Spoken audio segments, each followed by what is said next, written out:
شیطان میاد میگد که موسی تو هستی همون پیغمبری که با خدا گپ میزنی؟ میگد بله. میگد نمیپرسی از همون پروردگار که یک شخص میخواهد توبه کند آیا توبهش قبول میکند؟ وقتی موسی این پیشنهادی به خدا میکند الله میگوید موسی آن کسی میخواهد که توبه کند و توبه او را خدا قبول کند اون کسی که از تو پرسید وای شیطان است. یقین دار وای شیطان است. مقصد موسی را با شیطان شناس کرد و با موسی چی گفت؟ گفت برو با شیطان بگو اگر رفته قبر حضرت آدم اگه دوره حضرت موسی در آدم مردگی بود که حضرت آدم اگر رفته قبر همو را زیارت کند در زیر قبر همو سجده کند من توبه شیطانم قبول بکنم. غزالی میگد وقتی که موسی همین پیشنهاد به شیطان کرد او شیطان گفت پروردگار میگوید توبهش قبول میکنم زمانی که اگر قبر آدم سجده کند.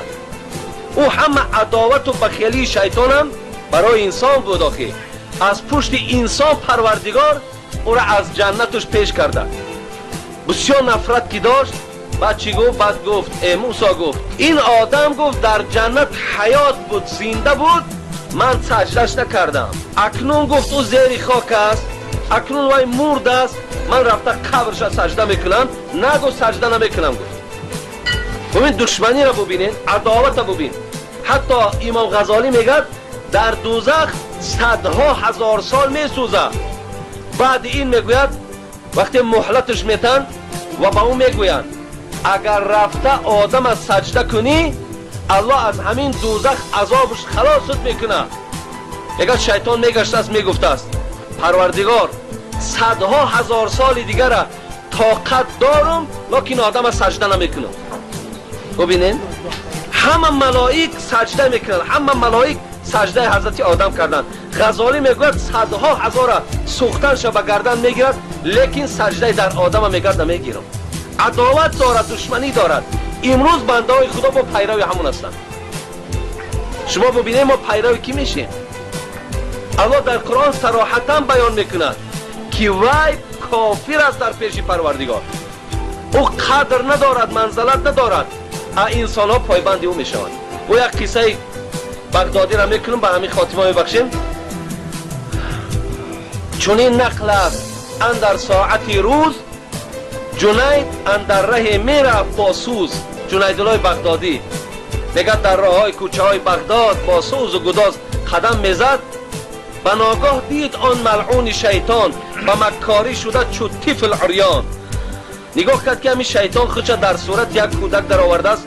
مردم همه در گردنش سوار کردگی و شیطان نوازش دارد. جنیدالله که میگه دوستی خدا شناخت بگفت ای لعنتی شرمی نداری که خود را بر سر مردم براری. شرم نمیکنی گفت از خدا نمیترسی در بالای همین مردم تو سوار هستی تو دشمن خدا در بالای همین دوستی خدا می نشینی. اینا شرف دارن قدر دارن. لقد خلقنا الانسان فی احسن تقویم. اینا ما در بهترین صورت خدا گفت آفریدیم. این قدر دارد در بالای همین تو میبرایی. جنیدالله را قهرش کرد.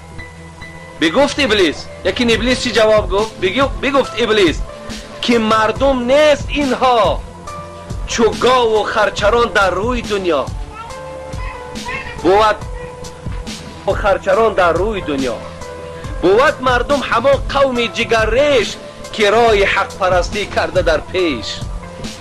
گفته جنیدالله گفت تو در راه درو گفت اینایی که من سوار میشم اینا اصلا از من هم گنده هستن. اینا همش هم قوم منن. اینا هم فکری منن. اینا از من هیچ جگه کندگی ندارن. خیلی که ما در سوره ناس من الجنت و الناس میخوانیم خدایا از جن و از انسان هایی که طبیعت جن و همون گویم که رفتار همون شیطان دارن از همین خیلی انسان ها بسوی تو پناه طلب میکنیم. پس گفت اینا هم مثل من هستن. اینا را مردم نگو اینا را انسان نگو. از این خاطر دادر عزیز علال خصوص خواهرایی که با صدای مرا میشنوند شما دشمن خدا را پیرو نشوید. زیرا الله گفت وقتی که شیطان مهلت گرفت گفت خدای تا روز قیامت اجازتم بده من همین بندگاری تو را در اغوا اندازم همینا را از راه های درست بیراه کنم. خدا مهلتش داد و گفت کسی پیروی تو میشود همراه تو سرنگون در دوزخ میپرده.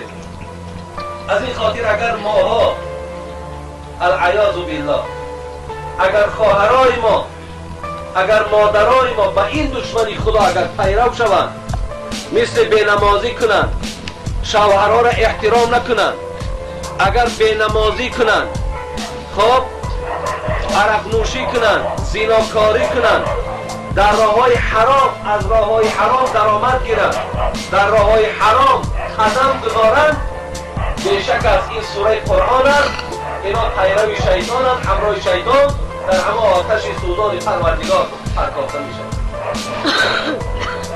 و این خواهر عزیز همون کسایی که زن نزد پیغمبر خدا آمد و از یک حدیث پیغمبر خدا اینقدر ترسان بود که حبیب خدا من شنیدم که تو میگفتی بهترین زن همان زن بود است که اذا نظرت علیها سرت که حبیب خدا گفت بهترین زن همون زنی است که وقتی مردک در چهره او نگاه کند خوشحال شود.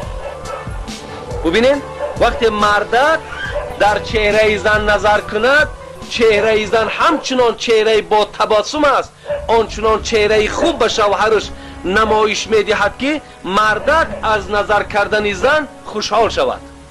حبیب خدا گفت این زن زن جنتی است و این زن بهترین زن است.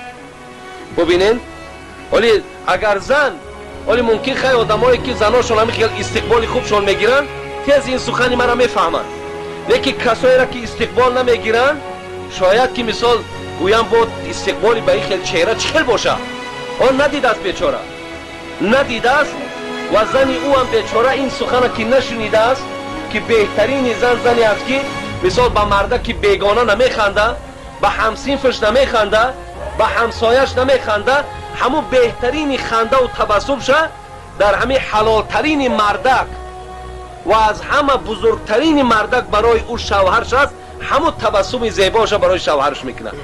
وقتی میبینه شوهر میآید همین خیلی یک تبسم میکند که یعنی از آمدن تو ای مردک من خوشحالم من خرسندم. انا وقتی همین خیلی قبول که کرد این پیغمبر خدا گفت بهترین زن است. این زن آمد گفت ای حبیب خدا این سخنه که من شنیدم من شوهر نمیکنم. تن چرا شوهر نمیکنی؟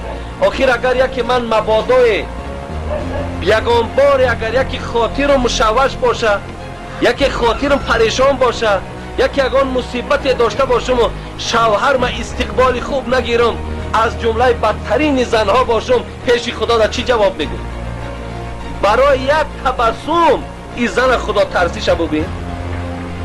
حال امروز مثال زنای ما اکنون من همش در نظر ندارم من زنها را به نام خدا گفتی همون تاجیکای ما شما ای میده نان هم حرمت میکنیم ما زنها را دوست میداریم چگونه پیغمبر ما دوست میداشت ما حرمت میکنیم فقط دلالت من همین است که خواهر عزیز دیگر یگانه چیزی تو را جنت میبره حرمت شوهر میبره یگانه چیزی که تو را وارد جنت میکند اینم چی است اینم حتی که همون گویم که رازیگی شوهر است. حتی حدیثات خواندیم که روز قیامت وقتی زنک هم جنت میدره مردک هم جنت خداوند برای همین مردک و زنک کوشک‌ها را وقتی بینا میکنن همین زنک هم میگه پیش مردک میارن همین زنی در دنیا بودگی تا از حورهای جنتی دا میگه زیبا است لیکن خدا از مردک میپرسه همین را زن کردن میخوای یا نمیخوای؟